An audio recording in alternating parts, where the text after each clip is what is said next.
In this episode of Sailing Doodles, Megan tries her hand at making pina coladas from scratch.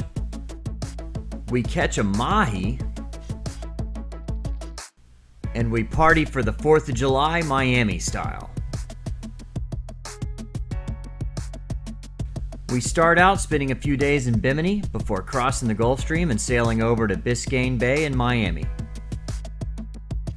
Bimini is the first real island destination we ever sailed to, and it will always hold a special place in our hearts.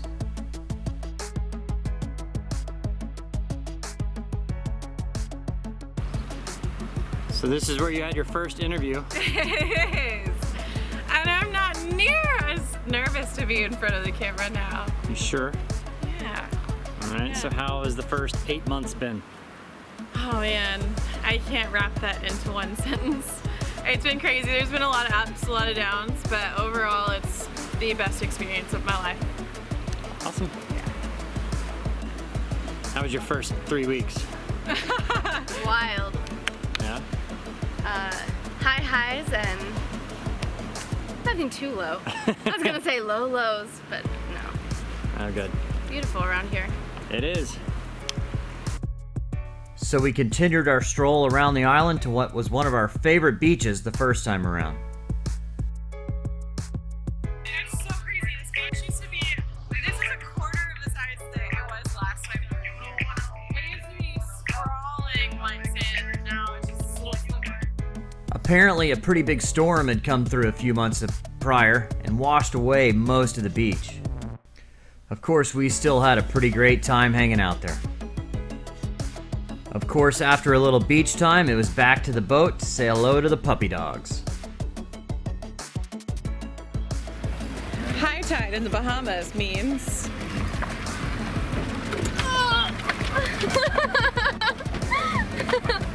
You survived. I made it. Yay! So today we had a beach day and we talked Bob into getting us some coconuts, maybe with rum, maybe not, who knows. But I brought my coconut back because I thought it would be appropriate to make my own pina colada after I did all my research, and now I know how to make them well, so we'll see. Megan used an ice cream scoop to scoop the meat out of the coconut, and we were going to use that to make some homemade from scratch pina coladas.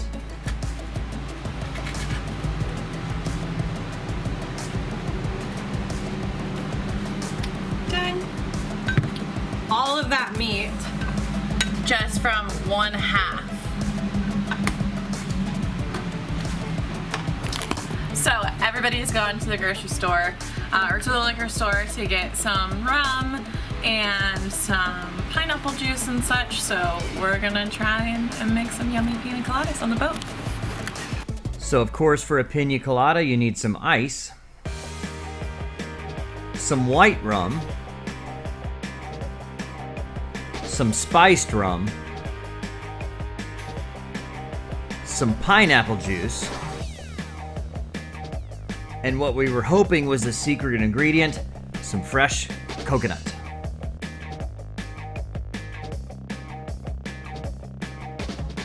So you put it all in a blender and give it a whirl.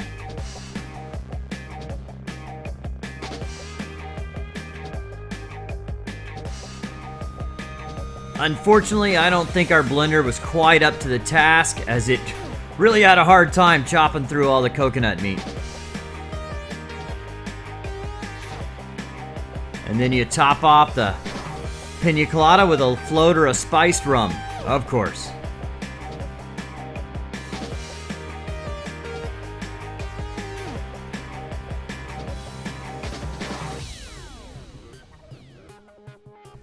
It sure made for a pretty looking drink, but in all honesty, it was pretty chunky and really didn't taste that well.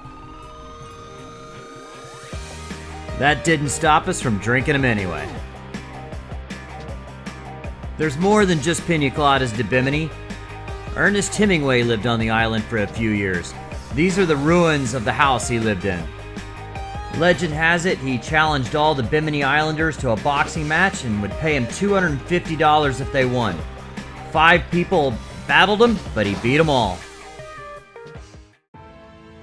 I think Bimini was one of the puppy dog's favorite places too, as they had plenty of places to go for nice long walks.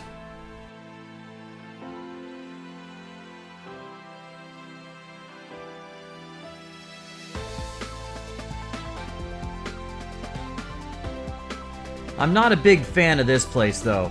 It's a pretty good restaurant and bar, but at 10 p.m. every night they kick every single person out and make them pay $20 if they want to come back in. I ended up paying a few of the locals to fix our steering. It's only a temporary fix, but definitely good enough to get us on our way again.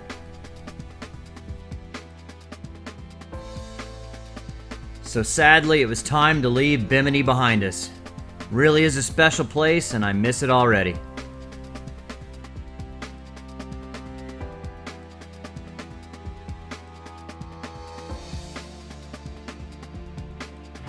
One of the cool things about a cab is we just set sail out of Bimini, and I had put a glass of water by my bed last night. I forgot about it and I left it here. And we're setting sail, and guess what? It's still there. It hasn't fallen on my bed and got it all wet. Anyway, kind of cool thing about a cab is you can leave stuff out and it doesn't get thrown across the cabin. As we were crossing the Gulfstream, one of the coolant hoses split, and unfortunately the hot light and alarm never came on. So next thing we know, we blew a head gasket on the port side engine. After it all cooled off and the smoke cleared, you can see the oil spray inside the engine compartment. The rest of the sail was pretty good though, and we even reeled in a mahi.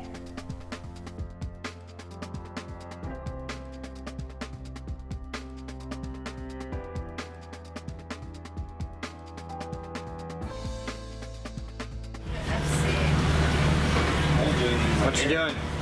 Making some fillets from our beautiful mahi. We're just gonna bake it. It's gonna be delicious. As we pulled into Biscayne Bay, dinner was served.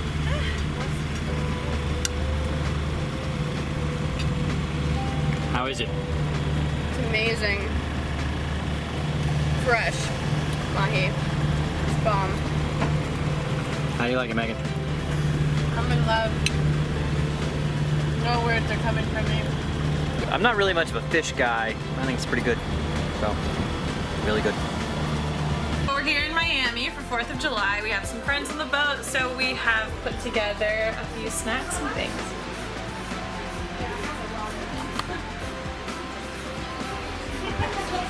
Happy 4th of July, everyone!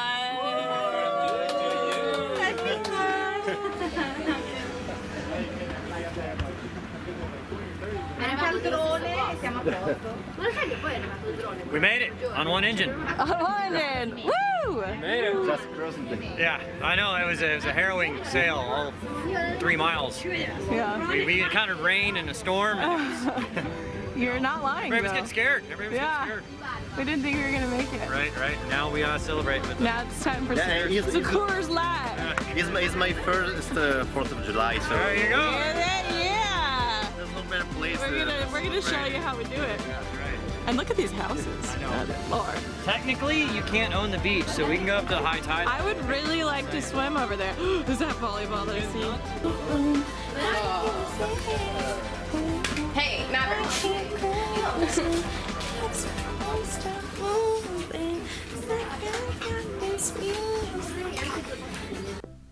Pretty soon after that, another catamaran with people we knew on it pulled alongside and rafted up.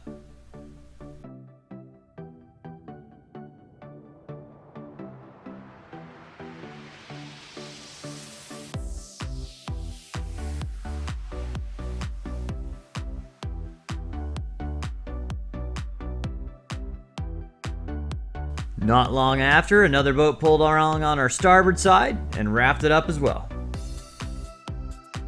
All right, July 4th, we are all rafted up together, 3 boats together. It's a fun time. Let's take a look.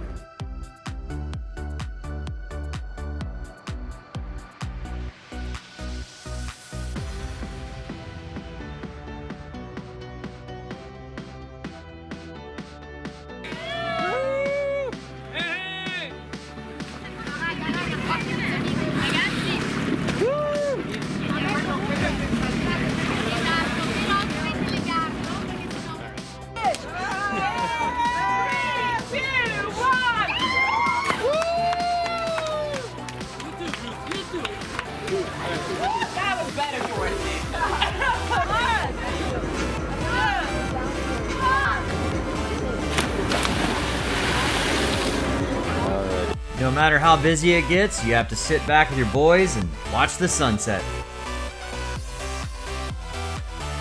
We were in the perfect spot to watch the fireworks, and they completely surrounded us.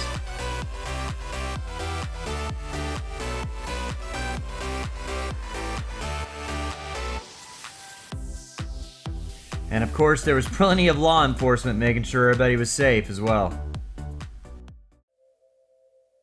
So with the 4th of July celebrated, it was time to set sail again and move down to the Keys.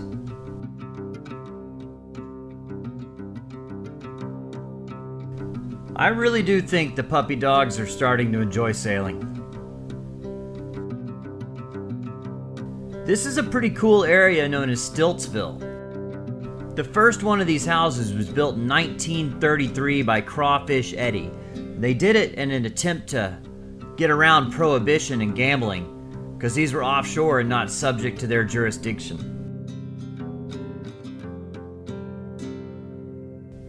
Now they're all been taken over by the Park Service and are maintained as historical buildings. It's still pretty cool though. I hear you can even rent them out.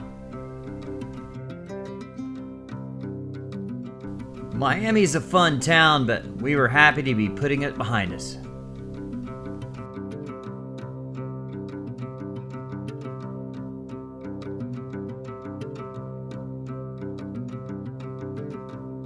Of course, work on the boat is never done. There's always something to clean and something to fix and something to scrub. And the girls are definitely a big help in that regard.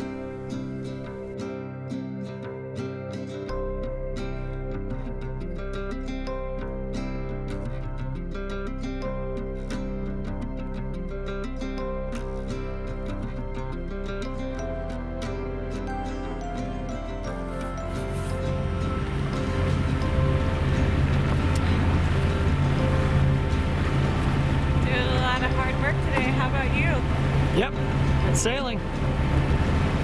Yeah, I gotta steer the boat. It's a narrow channel. I have to steer the boat, otherwise we might run aground. I mean, we don't want that. We were all able to eventually kick back and relax and enjoy the sail.